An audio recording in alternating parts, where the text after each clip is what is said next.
Untuk membuat akses jalan baru sepanjang 1 km dari Desa Pracajaya menuju Desa Tuminjaya, Bupati Oku Timur Lanosin Hamzah meninjau lokasi jalan menggunakan motor trail.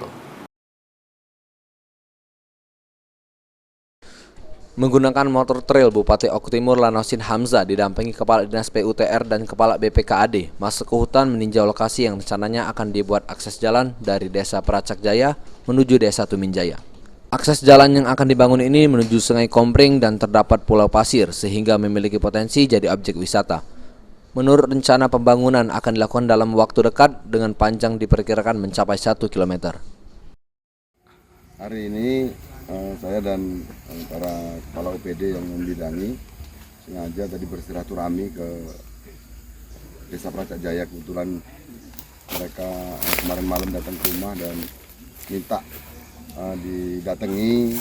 Yang pertama, mereka minta tembuskan dari Pracajaya menuju ke Desa Tumi, dan mereka ingin memiliki sebagai desa wisata. Dan tadi saya sampaikan bahwasanya desa wisata tidak bisa serta-merta kita tunjuk, tapi harus ada embrionya dari desa terlebih dahulu.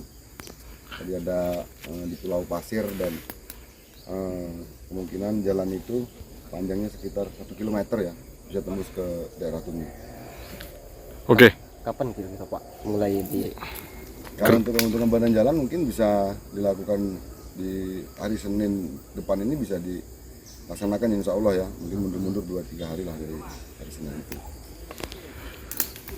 Selanjutnya Pak, terkait jembatan apa tadi? Nah, sebenarnya kita mau meneliti atau membuat FS ya, studi tentang bagaimana cara mengurai kemacetan di daerah Martapura. Artinya kita harus mempersiapkan satu lagi jembatan Komering 2 seperti yang ada di Tanjung Kemala, itu kita anggap itu sebagai jembatan Komering 1. Sementara itu, Kepala Dinas PUTR Aldi Gurlanda mengatakan untuk pembentukan jalan sudah mulai dilakukan.